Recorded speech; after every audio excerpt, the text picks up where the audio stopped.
बिस्मिल्लाहिर्रहमानिर्रहीम। आज हम बनाने जा रहे हैं बहुत ही लाजवाब सी आलू की टिक्की। अगर आपकी आलू की टिक्की भी तेल में जाके टूट जाती है, ऊपर से क्रिस्पी और अंदर से सॉफ्ट नहीं बनती, तो रेसिपी को डिटेल में पूरा देखिएगा। आज मैं आपको जो तरीका बताऊंगी उससे आलू की टिक्की आपकी ऊपर से क्रिस्पी अंदर से सॉफ्ट बनेगी और सबसे अच्छी बात तेल में जाके बिल्कुल नहीं टूटेगी। और यहाँ पर मैं आपको एक ऐसा सीक्रेट इंग्रेडिएंट बताऊंगी जो आपकी आलू की टिक्की को बहुत अच्छा बनाएगा। तो यहाँ जी हमने फर्स्ट स्टेप है हमारा आलू उबालने का। यहाँ हमने ले लिया आधा किलो आलू और आलू का साइज़ देख सकते हैं आप। आपने आलूओं को धो लेना है और उनको उबलने रख देना है। यहाँ मैं आपको एक ख़ास चीज़ का कहूँगी कि जब भी आप आलू उबालें तो उनको ओवर बॉयल ना कर दें। इससे क्या होगा जी, आपके आलू पानी एब्जॉर्व कर लेते हैं और जब आप टिक्कियाँ बनाते हैं तो टिक्कियाँ ऑयल में जाते ही टूट जाती हैं। इसलिए आलूओं को सिर्फ 8 से 10 मिनट आपने बॉईल करना है और इनको ठंडा कर लेना है।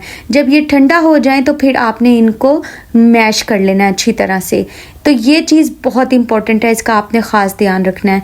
जब आलू अच्छी तरह से मैश हो जाएंगे फिर हम इसमें अपने सारे मसाले शामिल करेंगे और उन मसालों में बहुत ही एक अच्छा और सीक्रेट इंग्रेडिएंट आपको बताऊंगी। तो यहाँ पर मसालों में सबसे पहले 1 टीस्पून नमक है, 1 टीस्पून लाल मिर्च का पाउडर है, हाफ टीस्पून गरम मसाला है, 1 टीस्पून ही साबुत सूखा धनिया है क्रश, और यहाँ पर उसके बाद हम थोड़ी सी हल्दी शामिल करेंगे। ये भुना हुआ ज़ीरा है 1 टेबलस्पून, ये बहुत अच्छी खुशबू लाता है। हाफ टी स्पून जी काली मिर्च का पाउडर और थोड़ी सी दरा मिर्च। उसके बाद जी सीक्रेट इंग्रेडिएंट है हमारा ब्रेड क्रम्स। ये 2 टेबलस्पून मैंने ब्रेड क्रम्स शामिल किए हैं। ये आपके मिक्सचर को कंबाइन करते हैं और इनको टूटने नहीं देते। उसके बाद एक मीडियम साइज़ का प्याज चॉप करके शामिल कर देना है और धनिया और सब्ज़ मिर्चें।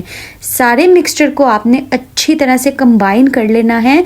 और अगर आपको लगे कि मिक्सचर हाथ में नहीं आ रहा तो आप थोड़े से ब्रेड क्रम्स और शामिल कर सकते हैं। अच्छी तरह से सारे मिक्सचर को शामिल करने के बाद आपने इसकी टिक्कियाँ बना लेनी है।